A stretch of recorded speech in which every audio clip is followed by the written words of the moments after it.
Hey friend, please subscribe. 1 second for you. Big deal for me. I turned 34 at Miller's Tap. They slid an envelope across the table. Divorce papers. I didn't give them a scene. I signed, stood up, and let the room breathe. That night changed everything. But the birthday stunt wasn't the start. The first real move began 5 days earlier, with a brake job, a quiet house, and a printer humming like it had secrets. I came home around 2. Caught a lucky break on a customer's Escalade. Pads and rotors all 4 corners, in and out in 3 hours. I figured I'd beat Kara home and maybe have 5 minutes to unwind. Instead, I walked into quiet, and the smell of her coconut shampoo wafting through the hallway. The dining room lights were on. That was my first tip. Something was off. Kara never used lights in the daytime, said it messed with her circadian rhythm. I stood in the doorway and saw her hunched over a stack of papers, red pen moving fast across the margins. The printer was finishing off a last sheet, warm ink curling at the edges. And then I heard it, her mom's voice on speaker, low and tight. "Once it's served, we just wait for acknowledgement," Lydia whispered. "The tone matters. You need that footage clean, no aggression, just surprise. Quick note, tell us in the comments where you're watching from. Thanks, and let's continue." The second Kara saw me, she flinched. Real small, but I caught it.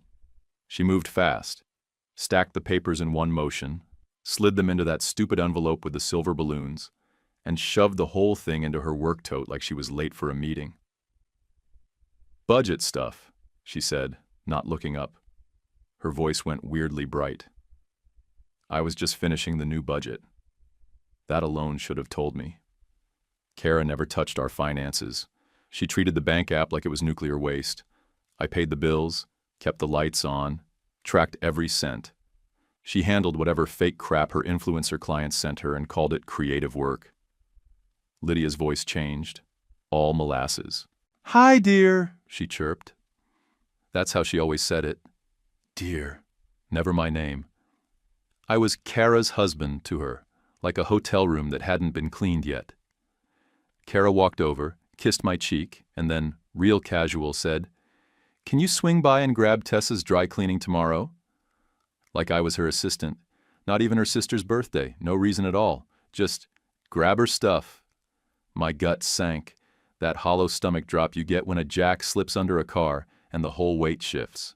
I tilted my head toward the table. "What paperwork?" She hesitated, just a beat, then laid her palm flat over the envelope like it might crawl off. "Insurance," she said. "It's Dad's policy." Mom needed some of the forms. Bull Neal barely talked insurance. Neal talked fishing holes and rusted-out Chevys. That man once duct-taped his glove box shut rather than file a claim. Kara didn't let me press.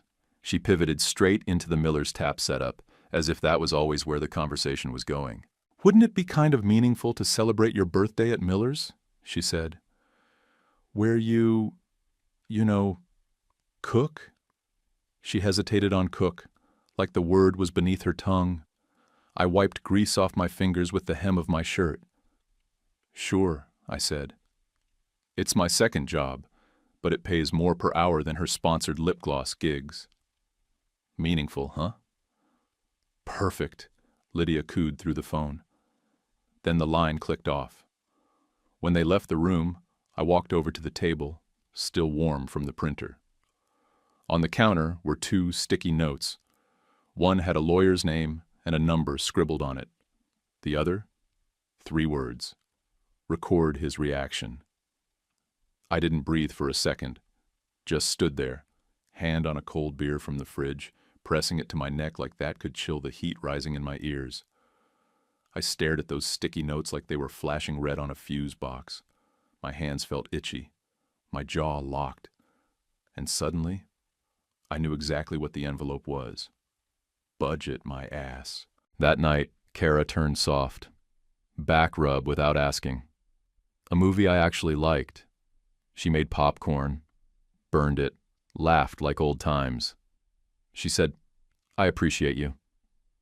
She hadn't said that in months. Not since Lydia joked I had calloused manners. And Kara didn't even blink. I let her touch my back, but I didn't unclench. Later, lying there in the dark, her breathing slow and fake asleep, I kept hearing that red pen scratching, that envelope sliding shut, that whisper from Lydia. We just need the footage clean. I remembered Thanksgiving 3 years ago. I'd made that cornbread dressing her dad liked, carried the pan upstairs when Kara's back hurt. She made a joke about my grease monkey job, said it in front of Lydia, who raised her wine and said, "Well, we all start somewhere." The way she smiled then? Same as when she handed me those divorce papers, like she was finishing a project. Looking back, it was all there. The compliments with expiration dates. The dinners where I wasn't asked about my day, just my plan. The birthday setup wasn't a surprise. It was a final step in a playbook they'd already practiced. I didn't say a word that night. I didn't accuse. I didn't ask. I just watched her sleep, knowing she thought I hadn't noticed the smell of toner or the lie in her voice. But I had. And that envelope? I'd seen it before. In the pile under her hand, waiting for the perfect moment. The envelope wasn't the start.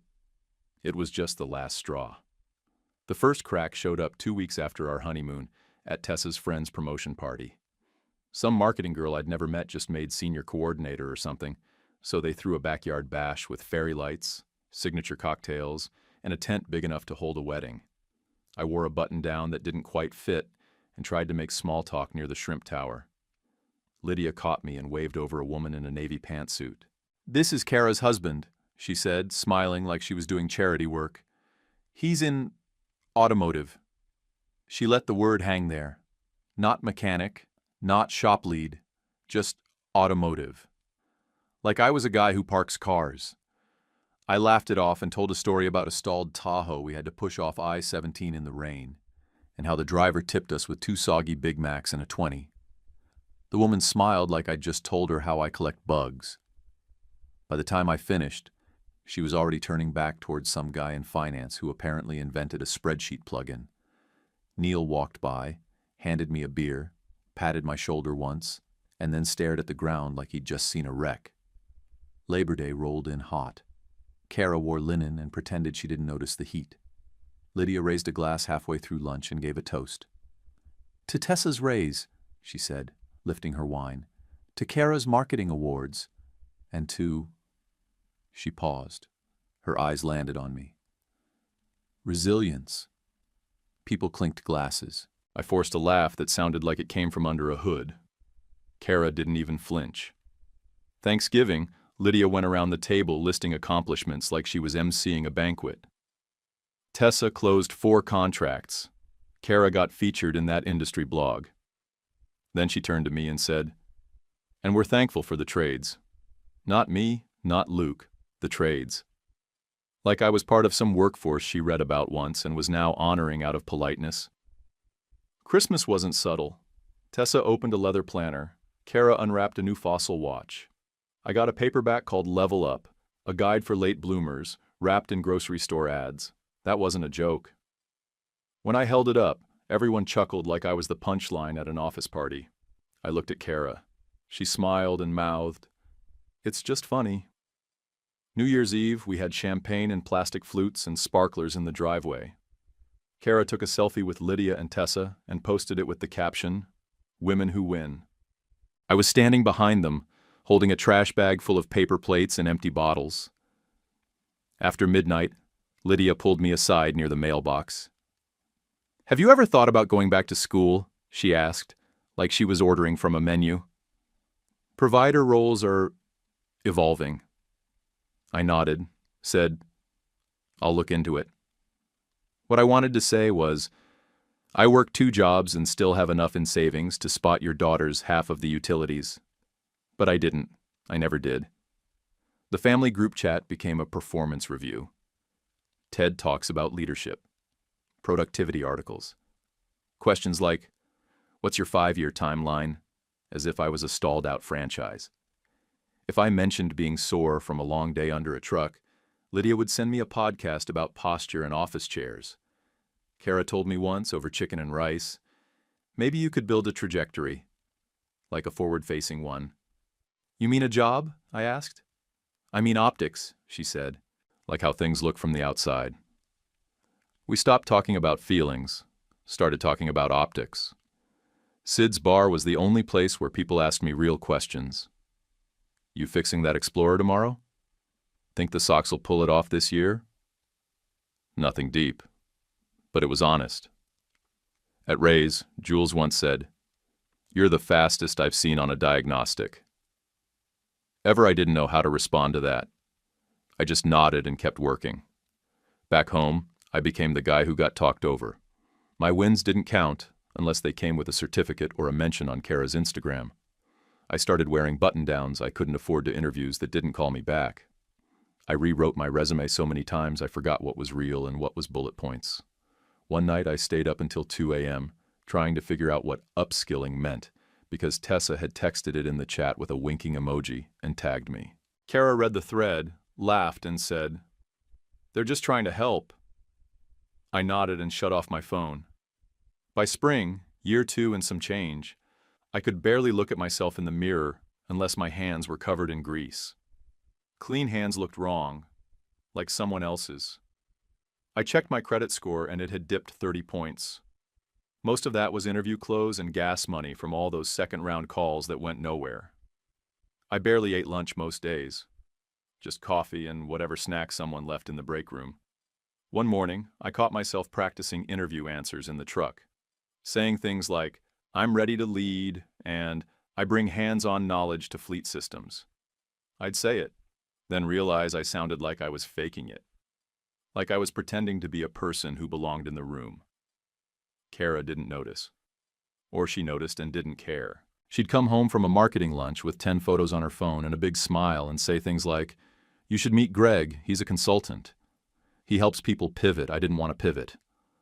I wanted a lane, one I could build in." At some point, I started measuring time in family gatherings. 8 major ones in total, each one like a mile marker, each one carving me down a little smaller than the last. I was there, I smiled, I held plates, I signed cards, I carried coolers and fixed the rental heater and picked up Lydia's dry cleaning when she forgot, and every time I got introduced like a footnote. By the time I caught myself avoiding the mirror, I didn't need anyone to tell me what I'd become. I knew. I wasn't part of the family circle, I was orbiting it, useful only when needed, tolerated when not. But something in me started shifting right about then, quietly, like a wrench slipping onto a bolt that's finally ready to turn. That wrench finally turned the day I stopped saving for the tool chest I'd been eyeing for 6 months and registered for 3 night classes at the community college instead. Intro to Business, Basic Accounting, Project Management 101. Cost me most of what I'd squirreled away from Saturday shifts and tire swaps. I remember hitting submit payment and sitting back like I'd just fired a shot at something in the dark. First night, I showed up early and sat in the back. The professor, Mr. Edmonds, wore a vest and had coffee breath strong enough to cut through the whiteboard markers. The kids around me all had laptops and water bottles with motivational stickers. They talked about agile systems and deliverables like it was their first language. I took notes with a pen I found under the truck seat and stayed quiet. My brain worked fine. My mouth didn't know the corporate lingo. Second week in, we had to introduce ourselves. One kid said he interned for a startup that streamlined CRM architecture. I said I'd been leading multi-phase service operations for a mid-sized private automotive firm. That's what I wrote. What I meant was, I fixed cars, lots of them, fast. At home, I started rewriting my resume every few days, trying to make my job sound like something worth a second glance. Managed multi-step projects under pressure. That's 4 break jobs before noon. Handled stakeholder satisfaction with measurable results. That's a guy handing you a donut because you saved him from missing his daughter's recital. Kara looked it over one night and said, "You should add something about cross-functional collaboration." Then she went back to editing her brunch photos. The job apps went out in batches, 10 a night, 20 on weekends. Mostly online, some with cover letters, some without, and the rejections came back faster than I could track. Most said the same thing, seeking candidates with completed degrees, or looking for applicants with relevant corporate experience. One company made me sit in their lobby for 90 minutes just to tell me the position had been filled that morning. Didn't even offer gas money. Ray started noticing the slip. One afternoon, after I took 3 tries to seat a belt tensioner I'd handled a dozen times before, he looked up from the front office and said, "You're off your game, man." "I'm good," I told him, wiping my hands on a rag. "Luke," he said, not letting it slide, "don't let people shame you out of your lane. But if you're trying to switch lanes, I'll write you something that sounds fancy and true. You've earned it." That stuck with me. Fancy and true. That's what I was chasing. Jules started leaving notes on top of job cards. First one said, "You're good at this." Then came, "You could run this shop someday." I started folding them up and keeping them in my glove box. Little slips of belief, like receipts from a life I wasn't living yet. One night I came home late from class, brain fried, stomach growling, and found Kara on the couch with her laptop. She looked up from a group chat and asked, "How'd your quiz go?" "Got an A," I said, pulling off my boots. She smiled, the polite kind. "Maybe Mom will finally ease up now." She didn't say, "I'm proud of you." Just tossed my win over to Lydia like it belonged to her, like my life was a debt she was collecting on. Lydia started calling every Sunday, like clockwork. Her voice syrupy, the way someone talks to a dog they don't like. "How's the job search going?" she'd ask, dragging out the last word like it had layers. If I said it was slow, she'd sigh gently and say, "Well, these things take time." What she meant was, don't aim too high. I stopped answering after a while. Let it go to voicemail. Kara didn't notice. Sleep got weird, shallow. I'd dream about being late for interviews, missing buses, saying the wrong word. I ate like crap. Sid started sliding me chili or fried pickles at the bar without asking, like he could see it in my face. I'd nod, say thanks, and just shovel it in. At class, I finally spoke up during a lecture on queuing systems. Edmonds asked how businesses could cut downtime during high-volume periods. I raised my hand and said, "At my shop, Saturdays are chaos. We build a punch card system that flags the easy jobs, so we can bang those out first while the hard stuff soaks in diagnostics. Freeze up the bays." He looked up, surprised. "That's queuing theory in action. You just described it better than the textbook he circled my paper that week." "Excellent insight," it said in red ink. I kept that one too. Still, no interviews, no second looks, just silence. One Friday night, I stared at my job spreadsheet, color-coded and mostly red. Kara walked by behind me and said, "You should add more skills to your LinkedIn." "Like PowerPoint or Canva?" "I fix engines," I said without looking up. "Yeah, but people don't hire engines," she replied. "They hire brands." That stuck with me in a worse way. Brands, I started practicing my answers for questions no one had asked me yet. "What's your leadership style?" "Calm under pressure. Don't waste time talking about problems when I can solve them." "How do you manage priorities?" You ever been 5 cars behind on a 3-lift shop and had a walk-in stall halfway through your lunch? You figure it out. Ray saw me staying late one night and said, "You still chasing white-collar ghosts?" I looked up from under a Civic. "Yeah, I guess I am." "All right," he said, flipping a clipboard. "Then keep doing what you're doing. Just don't let them tell you who you are." That's the part that costs the most. I didn't know if he meant jobs or women or both. I didn't ask. One night after class, I sat in the truck, phone in one hand, resume draft in the other, wondering how much longer I could swing both lives. One foot in the grease, one in the spreadsheets. Nothing solid. But I wasn't quitting. Not yet. Wednesday night, I stood over the ironing board, pressing heat into a shirt I didn't care about, and thought, 3 weeks. That's all. I'd already packed my tool bag in the back of the truck. I just hadn't told anybody. The offer letter was folded in my jacket pocket. Plain white envelope, no balloons, no glitter, No cameras, just numbers, and a title and a way out. Earlier that week, Monday, I was folding Kara's gym tops at the kitchen table. Black, stretchy, all marked with some fitness brand logo, and updating the spreadsheet I'd made for job applications. Color-coded like a war plan. Green meant submitted, yellow meant still in play, red meant dead, mostly red. Phone rang. Unknown number. I almost didn't answer. Figured it was spam or Lydia. I hit accept anyway. "This is Jasmine Patel from Redline Logistics," the voice said. Clear, fast-talking, Midwest. "We found your application from February for fleet maintenance supervisor.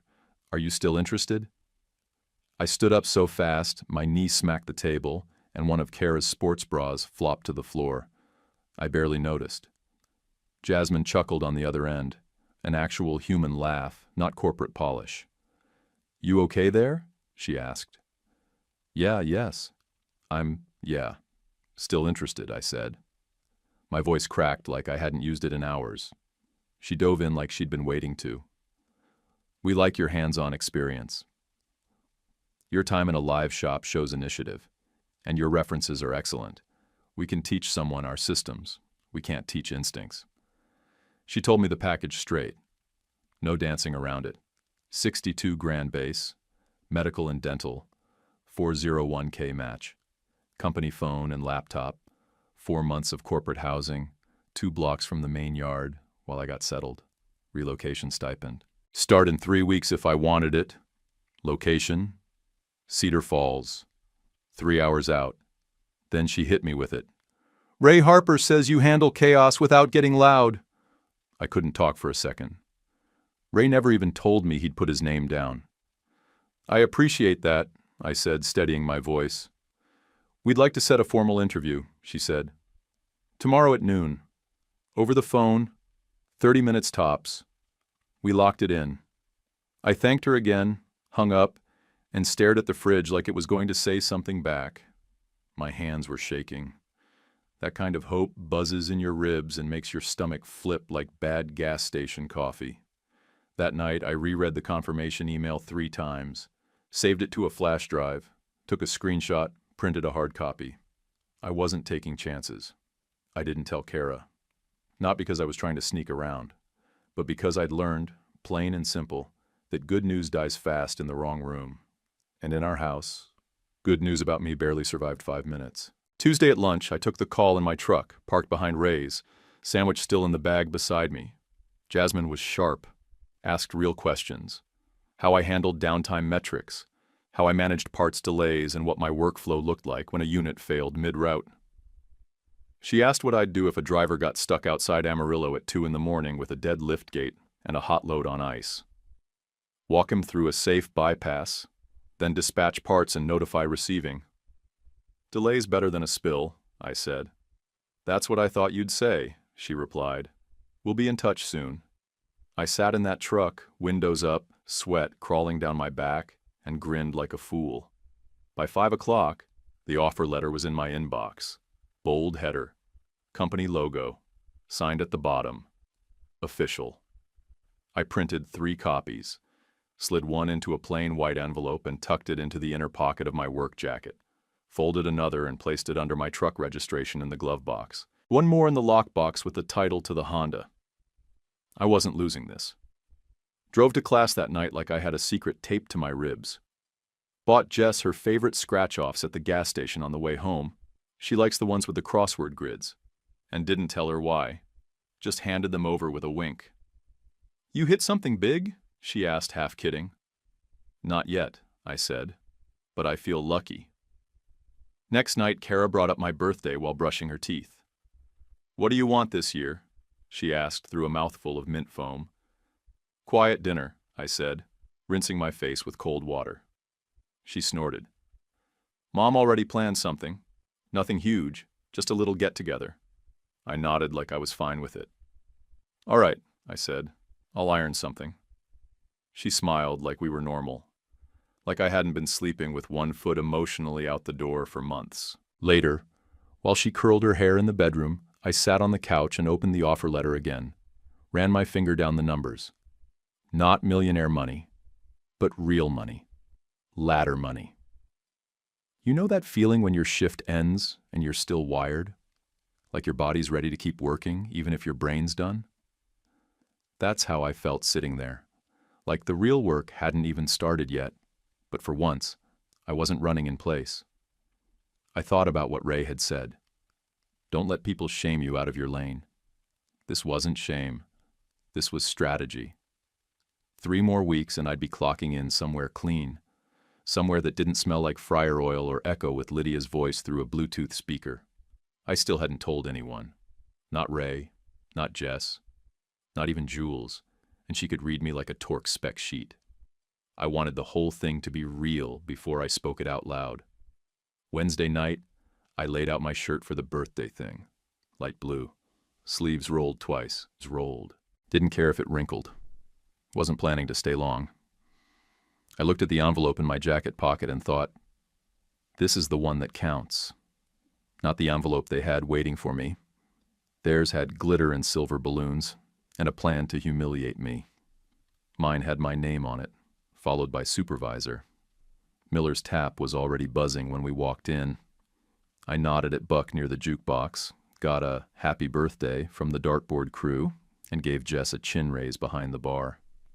She winked back and poured a bourbon I hadn't ordered. The air smelled like fryer oil and burgers, same as always. Comfort food, comfort noise. Kara looked like she'd stepped out of a catalog. White blazer, gold earrings. Hair set perfectly. Like she was there to pitch something instead of celebrate. Lydia walked behind her, lips tight, eyes scanning the chalkboard specials like she was evaluating a high school debate team's snack table. Tessa kept her phone in her hand from the moment she walked in, already recording nonsense and acting like it was just a habit. I should have seen it coming. Lydia didn't take a jab at my job. Not once. That alone should have screamed something was off. She even complimented the fries. We ate. Small talk. Kara asked about the shop like she cared. I gave short answers. Tessa barely touched her burger, too busy typing something, probably lining up hashtags. Sid waved from the kitchen window, sent out a free basket of wings. Then came the clink.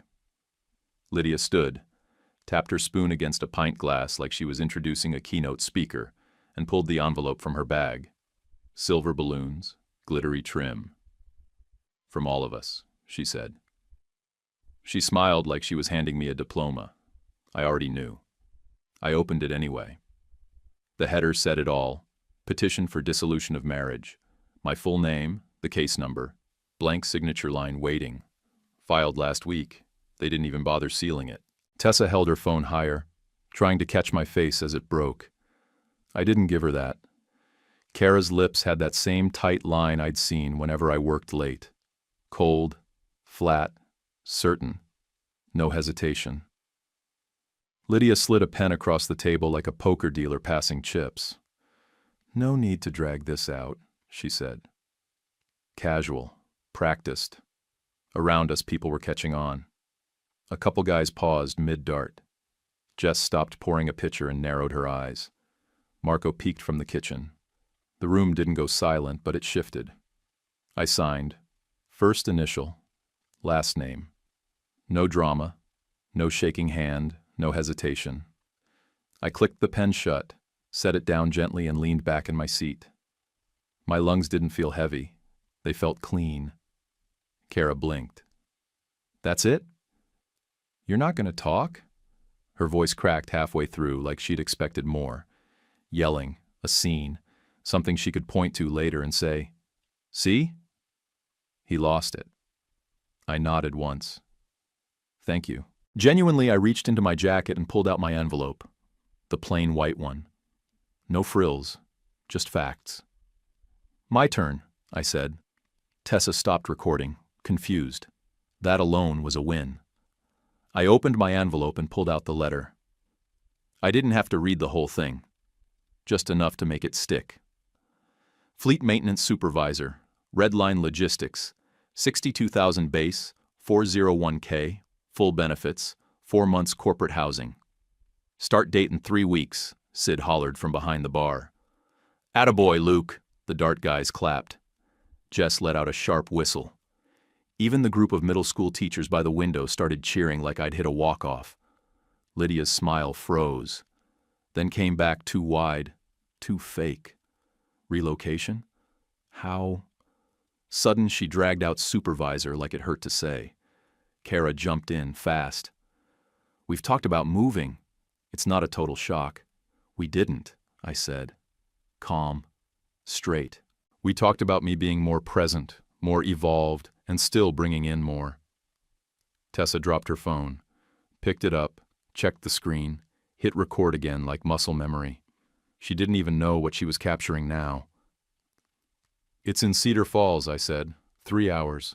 They said they liked how I think in problems and parts. Said they need people who know what it means to lead under pressure. I looked straight at Kara. Start in 3 weeks. Buck stood up near the jukebox. To the man of the hour, he said, holding up his beer. Make it 2 bourbons. Sid poured them before he finished the sentence. Lydia's jaw twitched, just enough for me to see it. You knew about this, Kara said. Not a question. Just anger with nowhere to land. Since Monday, I said. Same day you and your mom were doing your little envelope rehearsal. Jess made a noise behind the bar, half snort, half cough. Turned away fast so Lydia wouldn't see the grin on her face. Lydia tried to collect herself, sat straighter. Well then, we wish you the best. She said it like she was writing a sympathy card, condolences with a side of contempt. I nodded. You tried to turn my birthday into a YouTube sob clip. I turned it into a promotion party. That's the whole thing. I slid a 20 toward the tab even though I didn't owe a dime. Sid waved it off. I left it anyway, hugged him over the bar. Fist bumped Marco, who just said, Damn right. Jess leaned in. Proud of you, grease monkey, she whispered, then winked. I turned toward the door. Someone clapped again. Don't even know who. I didn't turn around to find out. Didn't have to. That moment, that exact moment, that was mine. By the time I hit the truck, my phone looked like a pinball machine with epilepsy. 15 texts from Kara, 3 missed calls from Tessa, 2 from unknown numbers I figured were Lydia's friends, probably trying to check in while also hunting for gossip. I dropped it face down on the passenger seat and drove home with the windows cracked. Let the cold air hit me. Let the alerts keep jumping. Let them wait. Back at the apartment, I packed quiet. 1 duffel bag, work jeans, thermal shirts, my best steel toes. The torque wrench set I'd bought, used, and restored piece by piece with my own cash. And the envelope. Redline's offer letter, folded sharp. I opened my top drawer, slid my wedding ring off, and placed it flat in the corner like a spare washer you don't want to toss but don't need anymore either. Then my phone buzzed again. Unknown number. I almost sent it to voicemail, but I recognized the digits. Neil. He didn't call often, didn't talk much when he did. You free to talk? He asked. Without audience? We met 20 minutes later at the park by the river, the one where he takes his little aluminum boat when the fish are biting. He wore the same jacket he always fished in. Camo sleeves, torn collar, no boat today. Just him and a plastic grocery bag he held like it weighed more than it should. I can't do much, he said, but I can do this. He pulled out a thumb drive and a crumpled printout and handed them to me. I unfolded the paper. It was an email chain. Lydia to a lawyer. The subject line read, Final draft, no alimony exposure. The body made my teeth clench. We'll capture his reaction on video to demonstrate instability. We believe a clean, emotion-based moment can work in our favor. The thumb drive had screenshots, texts from Tessa about camera angles, one from Kara that read, Get him to sign at the table, clean backdrop, no mess. My mouth went dry. You saw this? I wasn't supposed to, Neil said, eyes still on the water. Found it in the shared files on the family desktop. If I keep it, she'll find it. If you have it, at least it's not just your word anymore. I couldn't speak right away. I just stared at the flash drive like it had teeth. Why are you helping me? I finally asked. It wasn't bitterness. I just needed to know. Neil looked down at his hands. Because I watched you carry her broken grill up the deck stairs 2 summers ago when it was 90 out and no one else lifted a damn finger, he said. Because I've seen how they talk to you. And because I'm tired, it wasn't much. But it was everything. We didn't shake hands. We didn't hug. Just stood there for a minute until the wind picked up and Neil said, "Don't let 'em spin it." At the apartment, I crashed on the couch. Didn't even bother pretending. Kara had left the bedroom door open, which she never did when she was mad. That meant she wanted a scene. I wasn't giving her one. Her text came around midnight. "Kara, we should talk." I didn't reply. The next one was from Lydia. "Lydia, leave the Honda. It's in our name." It wasn't. The title was mine, signed and paid off with tax return money 2 years back. I took a picture of the title on the coffee table, sent it back with no message. Let her sit with it. Then came the break I didn't expect. Jess pinged me a link. Miller's Tap Security. Tuesday night, camera 3. Sid had pulled the footage himself. I watched it twice. The clip started with Lydia by the bathrooms, holding the envelope, flipping it open and closed like she was rehearsing. Her hands shook a little. Not nerves, more like excitement. You could see Tessa angle her phone, tilt it, check the light, flip it once more.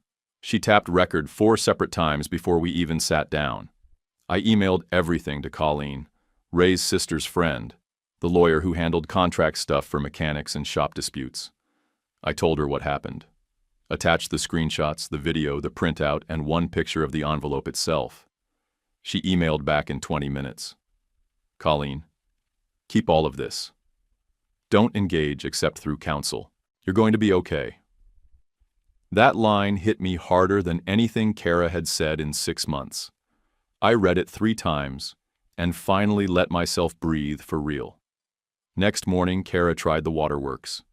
Stood in the kitchen in pajama pants, and one of my old sweatshirts like that was supposed to mean something. "I was overwhelmed," she said, voice catching in her throat. "It was supposed to be simple. Clean. Just not like that." "You mean not in front of people?" I asked. "Not where you lost control of the edit?" She wiped her eyes. No tears came. "I thought if you saw it that way, you'd understand it wasn't personal." "You recorded it," I said. "You planned angles." Her face twitched. "You were never going to change." "No," I said. "I was. I did. You just didn't notice." She stepped forward, reaching like she might touch my arm. "We can fix this." "I signed," I said. "You handed me a script." I read my line. "Scene's over." She didn't even flinch, didn't push back, didn't cry harder. That told me everything I needed to know. You ever expect someone to fight for you even just once, and they just don't? That's the most honest moment you'll ever get. The road to Cedar Falls was quiet. No Lydia voice echoing in the passenger seat. No texts blowing up my phone. No talk about optics or trajectory. Just my duffel bag, my Torx set, and the offer letter folded up in the glove box next to the title for the Honda. I'd left that voicemail for Colleen on the way out of town. Keys turned in. Apartment cleaned. Nothing left behind but the receipts. Let's move. Redline's yard smelled like diesel and wet pavement. It was raining light when I pulled in. Just enough to coat the hoods, not enough to slow anything down. First thing I noticed? The rigs were clean. Tight lines. No busted mirrors or duct tape patch jobs. That meant something. Jasmine met me at the gate and handed me a badge with my photo on it. Binder under her arm, Redline logo across the front. "You'll ride with Joe 2 days," she said, already walking toward the shop. "Then it's all you." Joe was 49, ran the PM board like a general, and knew every driver's name, their kids' birthdays, and which ones were trying to sneak out of DOT inspections. He didn't say much at first, just pointed and watched how I moved. "You do brake inspections like a guy who actually cares," he told me on day 2. Rare. The corporate apartment was about a mile from the yard. Not big, but clean. Came furnished. No frills, no drama. A couch that didn't sag, a bed that didn't squeak, and a water tower outside the window that reminded me where I was every morning. Utilities paid. Fridge stocked enough to get me through week 1. I made coffee the first morning and sat at the little kitchen table, and the silence hit different. No Kara asking where her keys were. No Lydia's voice on speaker. No tension. Just quiet. That first week, we had a reefer unit go down about 8 hours out. Driver called in panicked. Load of dairy, no backup. I got under the hood, mapped out a 3-step decision tree on the fly, called a courier for parts, then walked the guy through a temporary bypass over the phone. Jasmine watched me handle it, arms crossed but relaxed. When the call ended and the parts were on their way, she said, "Nice. You think like you've been here 10 years. I said, "Nah. Just a lot of nights at Ray's." She smiled. "Ray trained you right." I set up a PM spreadsheet that same night, color-coded it so even the night guys could spot issues at a glance. It wasn't flashy, but it worked. By week 2, 2 of the mechanics started stopping by my desk, not to complain, but to ask what I needed from them. I said, "Clean bays and honest notes." That's it. One of them, a kid named Oscar, said, "Nobody's ever said it that simple before." Payroll hit that second Friday. My first full check from Redline. No delays, no confusion. The deposit felt solid in my account. I stared at the number for a minute. Not wild money, but clean, reliable, like a platform you can actually build something on. Monday morning, a card came in the mail. Health insurance, my name on it. I stuck it on the fridge with the free magnet from the leasing office and left it there like a trophy. That afternoon, I drove to a department store and bought 3 dress shirts that fit me right. Not baggy, not secondhand, not picked from the discount rack just to get through an interview. Actual fit. Real sleeves, white, blue, dark gray. Ray called the next day. "How's the new crew?" he asked. "They know what a timing chain is," I said. "And no one's filming my coffee breaks." He chuckled. "Shop's weird without you. Jules got that Tahoe running strong. Finally cracked the idle issue." "Tell her I said congrats. Come back anytime," he said. "But I hope you don't." That hit harder than I expected. The good kind of hard. Meanwhile, Colleen moved fast. She filed the answer to Kara's petition, dropped the thumb drive into evidence with timestamps, and flagged the security footage with a label. Premeditated public humiliation. She told me, "Keep receipts." Every dollar moved. Every shift missed Kara's lawyer tried to play smart. Sent a list of spousal support considerations. Colleen sent back a one-liner. "Please review Exhibit C." That was the Miller's video. The judge set a hearing date 4 weeks out. I emailed Jasmine and put in for a single day off. No questions asked. Back in Cedar Falls, I slept through the night. No phone buzz at 2 a.m. No pretending not to hear crying. No pretending to still care. I ate real food. Nothing fancy, just hot. I cleaned my own place, hung my own shirts, paid my own bills with money I earned doing work that made sense to people who knew how hard it was. After dinner, I walked the yard, checked the wind on the back fence, listened to the hum of engines cooling off, smelled the faint mix of fuel and rainwater puddled under the dock. That scent used to stick to me like failure. Now it felt like peace. Peace felt weird at first, like silence you don't trust yet. But by the second week it felt normal. Not just quiet. Mine. Court smelled like old carpet and nerves. I wore the blue shirt I bought in Cedar Falls, the one that fit just right at the neck. Sat beside Colleen in the second row, hands flat on my thighs, palms down. No tapping, no shifting. Kara came in wearing white, not off-white, bright, deliberate white, like she was walking into a second wedding instead of the end of her first. Lydia sat 2 rows behind her, arms crossed, jaw locked. Neil didn't show. The clerk called our case. We stood. Colleen nodded once, cool as steel. Kara's lawyer, a guy who looked like he practiced in front of a mirror, tried to speak first, but the judge shut it down. "Let's see the video," she said. Colleen queued it up. The screen flickered once, then played. Lydia rehearsing near the restrooms. Tessa mouthing 3, 2, 1 like she was behind the scenes of a reality show. Kara's hand sliding the envelope across the table. Me signing it without a blink. The judge didn't speak right away. Just watched. Leaned back in her chair, eyes squinting like she was trying to smell the moment through the screen.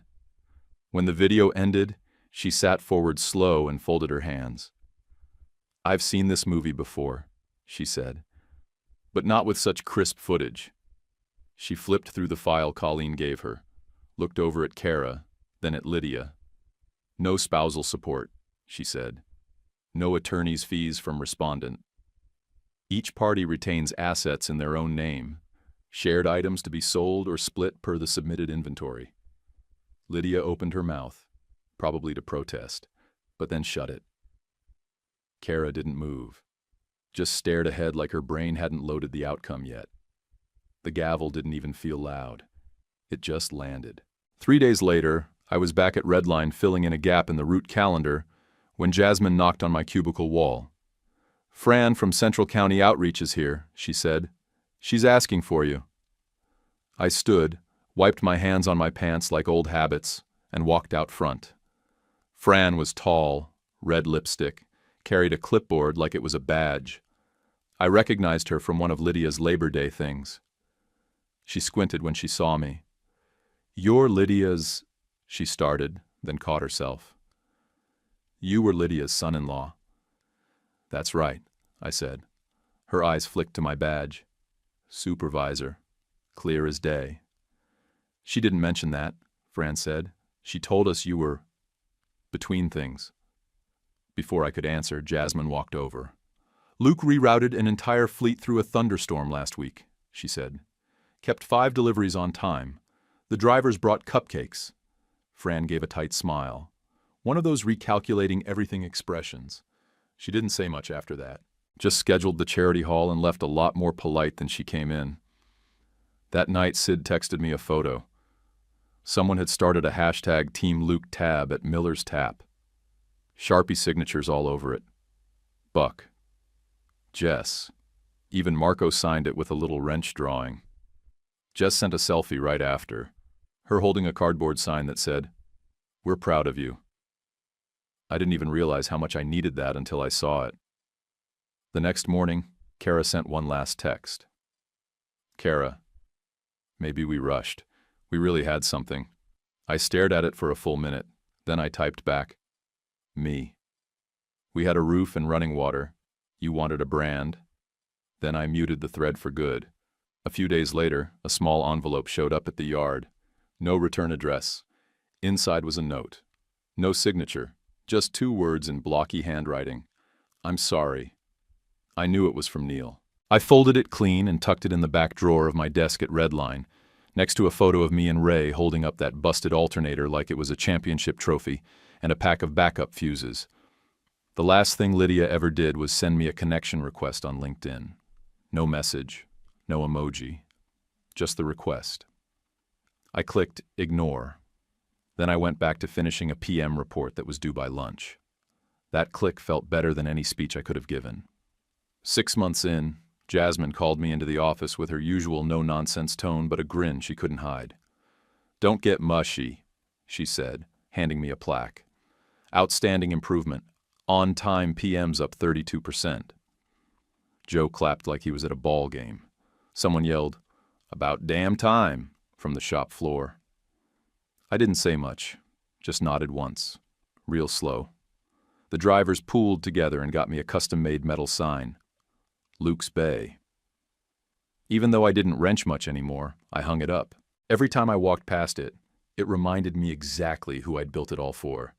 I signed up for one last night class just to finish what I started, operations scheduling. I aced it.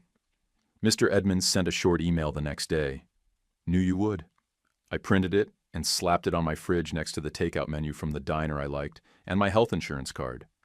It looked like a weird collage, but it was mine. Redline bumped my pay to $68.05 after my first review. Wasn't lottery money, but it was steady, secure quiet. I used it to pay off every card I'd racked up trying to impress people who never thought I belonged. October rolled in, and one Tuesday, Rosa called from a way station. Random inspection, her first. I walked her through it step by step, calm like always. When it was over, she said, "You don't get rattled, do you?" I told her, "I've had practice." We laughed like we'd worked together for years. Neil texted me a photo of a base he'd caught. Big one. Right after it, he sent a picture of a chair at the Thanksgiving table. Empty. No caption. I didn't ask questions. Just wrote back, "Fish looks heavy." He said, "It was." Then one day I got a package from Sid. Miller's Tap t-shirt, covered in Sharpie. Buck Jess. Marco. Even two people I didn't recognize had signed it. Jess wrote in thick letters across the back, "You didn't let them write your ending." I wore it to bed, to the laundromat. Even once under a dress shirt on a rough day at work. It helped. I bought a used F-150 in cash. No co-signers. No arguments about who got the title. I spent a Saturday morning changing my own oil in the apartment parking lot, just because I could. No one watched. No one criticized. Just me, tools, and time that finally felt like mine. Every now and then, a rumor floated back through someone who knew someone. Lydia telling people I lucked into something. I never corrected it. Let her think luck did the work. Truth is, luck just showed up late. I was ready when it did. I kept my head down and did the work. Taught two younger techs, Miles and Jordan, how to think through a problem without yelling at it. I told them what Ray once told me. Fast is good, but clean is better. They listened. One night after a long shift, Miles handed me a scrap of paper from a parts box. All it said was, "Thanks for seeing me." That scrap hit harder than a raise. I stuck it in my glove box, right next to those old notes Jules gave me back at Ray's. The win? It wasn't the job title, wasn't the check, wasn't the court decision or the silence that followed. It was walking into a bay and being the guy people listened to. It was no longer explaining myself to people who never wanted to understand me in the first place. It was walking out of a bar on my birthday with my own damn keys in my jacket pocket, and a future no one handed me, just one I built when no one thought I could. Quiet, simple, done. And I can't even tell you how good that felt. Would you have signed on the spot or walked out? Leave it in the comments. Please like and subscribe. It's huge for us, one click. YouTube picked this for you. Tap it. Let's see if they guessed right.